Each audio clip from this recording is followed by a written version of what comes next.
Σημερινή είναι βραδιά περί συλλογής όσον αφορά το πώς έχουν εξελιχθεί οι γυναίκες, όσον αφορά το φλερτ, όσον αφορά τους άντρες, πώς αντιμετωπίζουν.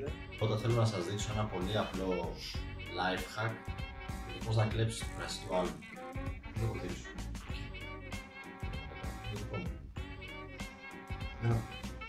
Εδώ ήταν απλά για να κάνει. Το ήπια σοβαρά μιλάς. Αυτό εκεί την άρεσες. Ωραία. Όχι, απλά θα δείξω το εδώ πώς βλέπουμε, ας πούμε, εδώ είναι το ποτήρι του άλλου, ναι. Έχουμε την υδροπιπέτα, η οποία είναι για να διαχωρίζει σειρά. Να το κάνω ησυχία, είναι καθαρή. Χίσκε. Παίρνουμε μία μικροποσότητα. Σε στήλη σπινάκι. 20 ml αυτή τη φορά και επειδή μου άμα το συνεχίσουμε έτσι όλη τη βραδιά μπορούμε να γίνουμε ντύριλα σε βάρος των άλλων αυτό. Αυτό το βίντεο είναι παρμένο από ραδιοφωνικό σταθμό, να το πω. Ένας ραδιοφωνικός σταθμός 90 κάτι κόμμα κάτι. Ναι, στο συγκεκριμένο βίντεο μιλάνε δύο κοπέλες οι οποίες είναι... Και ένας άντρας. Να το τονίσουμε αυτό. Jesus make him great again. Το βίντεο είναι αυτό. Η όμορφη γυναίκα εργάζεται, όπως είπαμε, σε νυχτερινά μαγαζιά της Θεσσαλονίκης, Μαρκής. Διαφήμιση. Εργάζεται, είναι σαν να λέω εγώ, σαν να δουλεύω, ξέρω εγώ, για την... Βασίλης Νικολαίδης, ο καλύτερος στα εκτιτόγυρα. Μπορείτε να φάτε ό,τι θέλετε να πίνετε, αλλά κατά προτίμηση πιτόγυρο. Πιτόγυρο. Και θέλουμε να μας πεις δύο λόγια για το πώς βλέπεις και πώς αντιμετωπίζεις την νυχτερινή διασκέδαση της Θεσσαλονίκης. Πώς την αντιμετωπίζω όταν βγαίνω. Να κάνω μια παρένθεση. Σε ποιον απευθύνεται αυτή η εκπομπή? Ποιος, ας πούμε, είναι στο αυτοκίνητό του ή στο σπίτι του και ακούει αυτή τη ραδιοφωνική εκπομπή, τι ακριβώς θέμα έχει, σε τι κοινό αποσκοπεί, ας πούμε. Και ποια είναι η όμορφη κοπέλα ανάμεσα σε αυτές? Κοίτα, ανάμεσα στον τύπο και σε αυτήν είναι μια ξανθιά. Ενώ στην Θεσσαλονίκη. Όταν δουλεύεις. Σε πρώτη φάση όταν δουλεύεις και μετά όταν. Καλά, βγαίνεις. θεωρώ ότι είναι πολύ διαφορετική η δουλειά. Είναι ένα κομμάτι που έχω διαχωρίσει τελείως στο μυαλό μου. Το βγαίνω με το δουλεύω. Δεν λέω ότι δεν περνάω καλά. Τι δουλειά κάνεις, σκάβεις? Σκάβεις και μετά βγαίνεις και είσαι κουρασμένη και είναι διαφορετικό το δουλεύω με το βγαίνω. Η κοπέλα συγκεκριμένη, να πούμε, είναι Paro Woman, λογικά υποδοχή λογικά σε ένα διάσημο για τη Θεσσαλονίκη κλαμπ.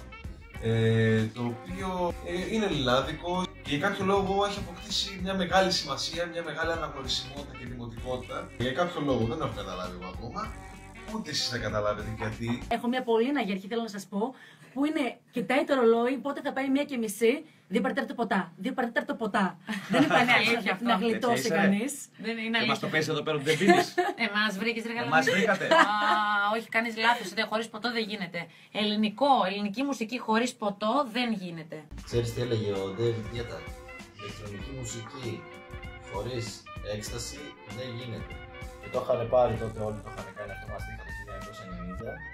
Αρχίσανε ψοφάγανε το 2000 σαν τα σπουργίτια που πέφταν όλοι. Και συνεχίστηκε μετά το... Επεξεργάστηκε ο κόσμος και το έκανε ο καθένας στη μουσική του. Ξέρεις τι, αυτή η μουσική χωρίς ποτό δεν γίνεται. Ποτό χωρίς τσιγάρο δεν γίνεται μετά. Μετά τσιγάρο χωρίς να μην τρως πρωινό δεν γίνεται και πάει λέγοντας. Το τραβάει, είναι η αλήθεια, είναι η αλήθεια.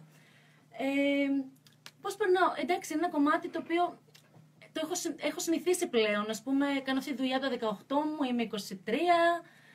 Μοιάζει 35. Ναι, αυτό είναι 23, εγώ είμαι 25. Δείχνει 35 και δείχνω 20. Αλλά και εγώ είμαι 23 και δείχνω για 30. Ναι, ρε μαλάκα, δηλαδή.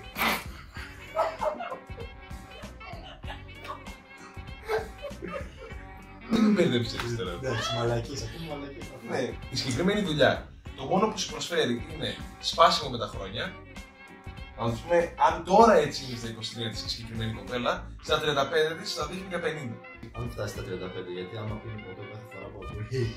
Ναι, άμα 2 παρά ξεκινάει το ποτό και 7 ώρα το πρωί τελειώνει τη δουλειά, μάλλον. Υπολογίστε τα. Είναι καμία εξαιτία. Δεν κάνεις και πολλά χρόνια αυτή τη δουλειά, 5 χρόνια είναι, δεν είναι πολύ. Ναι, όμως μπήκε μέσα στα 5 χρόνια, μπήκε στα καλύτερα μαγαζιά. Δεν είναι ότι ξεκίνησε από κάπου χαμηλά. Μπήκαμε στα βαθιά λίγο. Ναι, αυτό σε βοηθάει πάρα πολύ για στη συνέχεια της ζωής σου. Θα σε βοηθήσει πάρα πολύ αυτό στη ζωή σου. Λες και η κοπέλα πήγε και δούλευε, έχει τελειώσει ο οδοντίατρος και δουλεύει σαν γραμματέας οδοντίατρου σε γραφείο στη Νέα Υόρκη, ξέρω εγώ. Και αυτό θα σε βοηθήσει μετά στη ζωή σου πάρα πολύ. Είναι πλέον μια παραγούμανα. Και επίσης διαμορφώνεις ένα τελείως διαφορετικό χαρακτήρα. Πλέον δηλαδή δεν βγαίνει η Ιωάννα έξω και της φαίνεται τώρα περίεργα, τα θεωρεί όλα φυσιολογικά. Με από τα 18 σου μέχρι τα 23, μετά βγαίνεις έξω και βλέπεις τον κόσμο τελείως διαφορετικά. Λες, αυτό ήταν χθες εκεί. Ίδιο μου φαίνεται, δεν έχει πληθεί καθόλου. Γενικά αποκτάς ας πούμε εμπειρίες για τη ζωή, να βλέπεις τους μεθυσμένους να μπαίνουν βγαίνουν, αποκτάς μέχρι και πτυχία μήπως. Η αλήθεια είναι πως τα ματάκια μου έχουν δει πολλά και τα δικά μου και τα δικά σας φαντάζομαι με τη δουλειά εδώ πέρα, έτσι πως συναστρεφόμαστε με κόσμο. Εντάξει, έτσι, όταν βγαίνεις Ιωάννα έξω, πώς σε αντιμετωπίζουν οι άντρες, τι νιώθεις? Εδώ πέρα αρχίζει ο πόλεμος. Άμα έβγαινε η Ιωάννα έξω και την έβλεπα εγώ έτσι και μου έλεγε αυτά που λέει τώρα εκεί, θα έβρισκα κάτι που να μην έχει κάποια ιδιαίτερη χρησιμότητα και θα της το πετούσα στα πλευρά εκεί που πονάει πολύ. Μεταξύ εδώ ας πούμε, εδώ πονάει πολύ. Κάτω από το τελευταίο πλευρό που είναι ασύμμετρο. Να τραβήξεις από την αλήθεια φορά τη τύχη στη μασχάλη. Σε φεμινίστρες, αυτό πιάνει πολύ καλά σε φεμινίστρες. Αυτές μπράβο, μετά γίνονται φεμινίστες μετά βάση. Είναι έτσι 2 μέτρα, πολύ ωραία παλικάρια αυτές οι φεμινίστρες. Με τα μουστάκια τους, με τα κολλημένα τα μαλάκια τους εδώ. Μούρλια, είναι όνειρο αυτές οι κοπελίτσες. Τι νιώθω, παιδιά, αλήθειες, μόνο αλήθεια. Εδώ με το χέρι στο Ευαγγέλιο. Όταν άκουσα πρώτη φορά τη λέξη Ευαγγέλιο στη ζωή της, θα νόμιζα ότι είναι καμιά τουρκική σειρά. Καμιά θεία της. Η αλήθεια είναι, παιδιά, οι άντρες δεν φλερτάρουν στη Θεσσαλονίκη. Δεν ξέρω αν με γνωρίζουν. Στα Τρίκαλα. Δεν έχεις να πεις. Θάρρος Πυρογαλανίδης. Όχι, εντάξει, πλάκα κάνω, ρε, εντάξει. Λοιπόν, ναι, δεν με φλερτάρουν στη Θεσσαλονίκη, είναι μια αλήθεια. Δεν ξέρω αν φταίει το ότι αν είμαι εγώ απρόσιτη γενικά ή αν με ξέρουν γενικά τόσα χρόνια που κυκλοφορώ, οπότε κολλάνε λίγο παραπάνω. Δεν φλερτάρουν οι άντρες στη Θεσσαλονίκη. Δεν ξέρουν, δεν ξέρω άμα αυτό λέει. Φταίει ότι φαίνομαι εγώ ας πούμε και ξέρουν ποια είναι, είναι διάσημη. Και κομπλάρω γιατί έχει όλο αυτό που, ναι, έχει αυτό το κάτι ρε παιδί μου. Κάθε λίγο τα μου Που κανένας δεν ξέρει τι είναι, αλλά όλοι ξέρουν ότι εγώ είμαι αυτή ή κάποια. Μου έρχεται να τα αγκαλιάσω και να το πω, δεν θα γράψεις. Και μετά. Τι γίνεται τώρα, ξεκινάνε αυτές από μικρά κοριτσάκια. Πιάνουν όλοι λένε είσαι όμορφη, είσαι όμορφη, είσαι όμορφη, είσαι όμορφη. Το πιστεύει αυτή ότι είναι όμορφη, το βγάζει προς τα έξω με αυτόν τον τρόπο, πιστεύοντας ότι όντας όμορφη θα μπορεί να κάνει τα πάντα όλη τη ζωή. Καταλήγουν 30 χρονών να μην είναι πια όμορφες και να μην έχουν αυτά που είχαν όταν ήταν 20 χρονών. Μετά γίνονται φεμινίστριες, δεν υπάρχουν άντρες και δεν μας φλερτάρει κανείς. Μετά φτάνουν τα 40 και αρχίζουν και την πέφτουν σε ειδικοσάριδες, όπως κάτι φίλοι μου που νομίζουν ότι γαμάνε.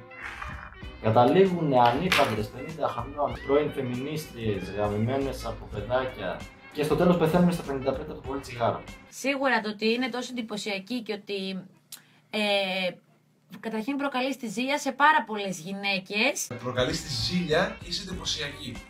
Χτυπάει και τις γυναίκες, προσβάλλει και το γυναικείο πληθυσμό, όχι μόνο τον αντρικό, το δίθεν αντρικό που είναι από δίπλα ο άλλος όπως η παρουσιαστής. Δημιουργείται ανασφάλεια στις κοπέλες οι οποίες δεν έχουν αυτά τα σκατά. Πιστεύουν ότι πρέπει να γίνουν έτσι, πρέπει να γίνουν εντυπωσιακές, όχι όμορφες.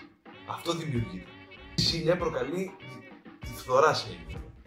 Να θέλει να γίνει κάπως έτσι για να έχει κάποια αναγνωρισιμότητα. Τα προσωπικά της κόμματας. Και προκαλεί στο... Την καλή ζήλια. Πετάχτηκε ο Γκούντεν Άχτερ από εκεί πέρα. Λέει για την καλή ζήλια μας, έτσι. Καλή. Μην πει κανένας αυτό που πάμε πριν. Με βλέπει και να με ακούει και η δικιά μου τώρα. Η μόνη δικιά μου είναι φαν αυτού του ραδιοφώνου. Αυτό δεν το θέλουμε. Φθόνο, όχι, δεν θέλουμε φθόνο. Κοίτα, είναι ανάλογα την προσωπικότητα και ανάλογα την κάθε γυναίκα. Υπάρχει γυναίκα που θα κοιτάξει και θα θαυμάσει και θα πει τι.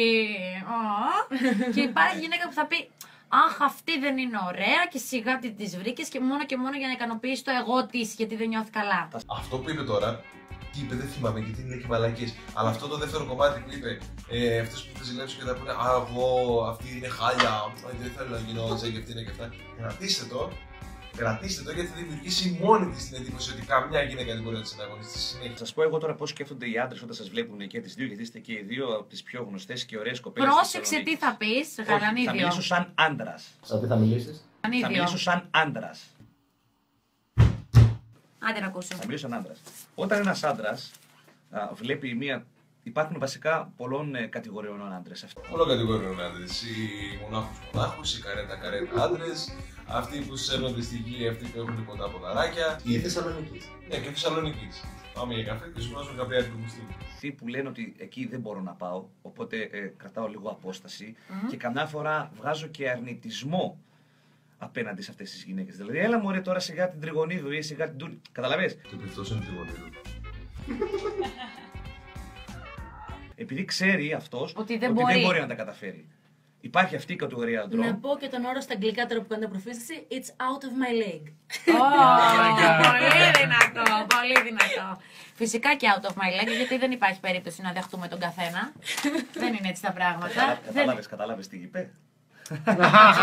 Επειδή καμιά φορά μπερδεύομαι και δεν εξασκώ καθόλου τα αγγλικά μου. Όταν πήγα στη Βαρκελόνη μια χαρά ήμουνα. Μόλις έφυγα από τη Βαρκελόνη πάλι.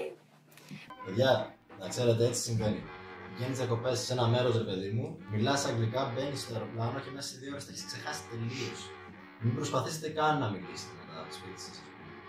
Όχι ότι ξέρεις σε όποια χώρα πας πρέπει να προσαρμόσεις τα αγγλικά σου για να συνεννοήσεις με τον κόσμο. Ο κόσμος πρέπει να προσαρμόζεται με τη μαλακία που δέρνει εσένα. Γιατί και οι Ισπανοί φοβούνται πάρα πολύ για τα γλυκά τους. Μιλάνε φαρσί. Τριάννης, σαν αυτή. Όπως τα μιλάμε εμείς οι Έλληνες. Move straight ahead. You see the world. Και υπάρχει η άλλη κατηγορία των αντρών, όπου λένε ότι θέλω να βγω με την Πολίνα Τριγωνίδου. Θέλω να βγω με την Ιωάννα Τούνη. Και θα κάνουν τα πάντα να τα καταφέρουν. Υπάρχουν αυτές οι δύο κατηγορίες αντρών. Κάποιος που μπορεί να υπάρχει που θέλει να πει μαζί της όλους, παιδί μου, απλά είναι ανήκει στο κοινό στο οποίο απευθύνεται. Σε IQ μέχρι 10 το πολύ. Να είναι από κάποιο χωριό της Υπήρου. Το λέω πολύ, σε πληροφορώ ότι υπάρχουν αυτές οι δύο κατηγορίες, αλλά όχι για να βγούνε μαζί μας, για να βρεθούμε με τους χθεσινοβραδινούς στο σπίτι και να δούμε ταινία. Η μοναδική ταινία που θα καθόμουν να δω μαζί σου θα ήταν ο Ηρακλής στη Νέα Υόρκη που γεννήθηκε το 1972 με πρωταγωνιστή του Σβατζενέγκερ, που δέρνει μια αρκούδα, που είναι από αυτές τις ταινίες που γυριστήκαν για να είναι σοβαρές ταινίες, αλλά στην τελική είναι τόσο ηλίθιες που γίνονται οι καλύτερες κωμωδίες. Μόνο αυτή την ταινία θα άντεχα να δω μαζί σου. Δηλαδή, ένας άντρας δεν μπορεί να βγει εύκολα τώρα με μένα και την Ιωάννα. Πού να μας βγάλει έξω, δηλαδή θα έχει κάποιο πρόβλημα. Τι εννοείς, παιδί μου. Και εγώ θέλω να μάθω ειλικρινά τι εννοεί αυτή τη στιγμή. Μέχρι και η Ξαπιά παραξενεύτηκε. Δεν θα συμφωνήσει βέβαια, γιατί έτσι πρέπει να κάνει. Τι εννοείς μπορεί να μας βγάλει πουθενά, είμαστε τίποτα άσχημες. Είμαστε τίποτα συνηθισμένες καθημερινές κοπελίτσες που δινόμαστε φυσιολογικά. Που προσέχουμε τους εαυτούς μας και δεν το λέμε νύχτα και δεν ξεκολλιαζόμαστε για τον κάθε ρουλικό που έρχεται κάθε στη γωνιά μας στο μπαρ. Θα νιώθει καλά ο άντρας, θα νιώθει μειονεκτικά, θα νιώθει ότι όλοι ασχολούνται με μένα και την Ιωάννα, δεν θα ασχολούνται μαζί του. Έχω πολλές τέτοιες περιπτώσεις που μου έχουν συμβεί. Ότι εμείς οι άντρες όταν πάμε σε ένα χώρο, γαμιόμαστε να προσέχουμε άμα θα μας κοιτάνε. Αυτό το κάνετε εσείς. Εσείς θέλετε να σας προσέχουν όπου πηγαίνετε. Επίσης, αν είχα μια από τις δύο αυτές έξω, το τσέβαζα μέσα. Αυτό που θα κοίταζα είναι μην τυχόν και είναι γύρω-γύρω κανένας γνωστός, ο οποίος ανήκει στο κενό το οποίο απευθύνομαι εγώ και όχι εσύ. Και γίνω ρεντίκολο. Αυτό μόνο. Δηλαδή πιστεύεις ότι δεν υπάρχει άντρας που μπορεί να βγει μαζί σου και να υποστηρίξει όλο αυτό το. Και να νιώθει αυτός καλά. Είπε ο Γαλανίδης ότι θέλουν να βγουν έξω μαζί τους. Δηλαδή για έξοδο. Όχι για είσοδο. Πώς λέγαμε στην Ισπανία, exit. Δηλαδή εγώ όταν άμα βγούμε εμείς οι δύο μαζί, θα νιώθω λίγο μειονεκτικά που ήταν όλοι. Εμένα δεν μ' αρέσει αυτό. Θέλεις να βγούμε για να το δοκιμάσουμε. Να βγούμε. Έτσι πραγματικά. Μην του λες τέτοια. Άμα δεν φάμε ξύλο από τους τους fans, θα βγούμε. Απλά εμένα προσωπικά σαν Δημήτρης, που σε θεωρώ μία πραγματικά τις πιο ωραίες κοπέλες της πόλης, άμα βγούμε, δεν μ' αρέσει να κοιτάνε την κοπέλα μου, καταλαβες. Για να την κοιτάξει την κοπέλα σου, εσύ την έχεις. Το να την κάνει η κοπέλα σου. Δεν θεωρείς, ας πούμε, ότι είσαι ένας εξισορρός άντρας, ξανθός, 2 μέτρα με τα γαλέζια στα μάτια και την κοιτάνε και εσένα. Χωρίς πολύ μαλλιά, χωρίς πολύ μαλλιά. Εντάξει, έχει φοράει καπέλο, τώρα το έχει σώσει όμως. Του προσβάλλουν μπροστά στα μούτρα του. Δεν έχει πολλά μαλλιά. Όλα έχει. Τη γονίδα μου θα τα πούμε μετά εμείς. Για το μαλάκα δίπλα. Δεν έχει μαλλιά. 2 μέτρα ξανθός με πλε μάτια. Μαλάκα να σε. Σε αυτό το σημείο λοιπόν θα δώσω σε εσάς φίλοι και φίλες την ευκαιρία να μιλήσετε με την Ιωάννα Τούνη. Πάρε τηλέφωνο. Πάρε τηλέφωνο γρήγορα. Πάρε τώρα τηλέφωνο. Θέλω να μιλήσω με την Ιωάννα τη Τούνη. Αυτή την ευκαιρία δεν θα τη χάσω. Και τι μπορείς να πεις. Μπορείτε να καλέσετε στο 2310-519-005 να σας πει ένα καλησπέρα και τι κάνετε. Παραπάνω πράγματα δεν γίνεται. Θα χρεωθώ εγώ 5 ευρώ στην ουρά και ένα δεκάρικο για τους καλησπέρα και ένα δεκάρικο για τους τι κάνετε. Παραπάνω όχι.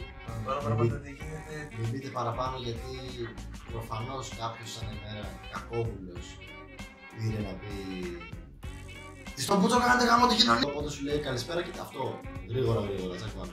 Θα πάμε το δεκάρικο να φεύγουμε, να σχολάσουμε. Θα ακούσουμε ένα τραγούδι της Νατάσας Θεοδωρίου, αν δεν κάνω λάθος, διευθυντή προγράμματος. Ή Σταν, τι γουστάρεις, ό,τι θέλεις. Ιωάννα, τι θες, Σταν ή Θεοδωρίδου. Σταν. Χτύπα! Χτύπα! Πάμε να ακούσουμε Σταν και Χτύπα και επιστρέφουμε εδώ στην παρέα μας.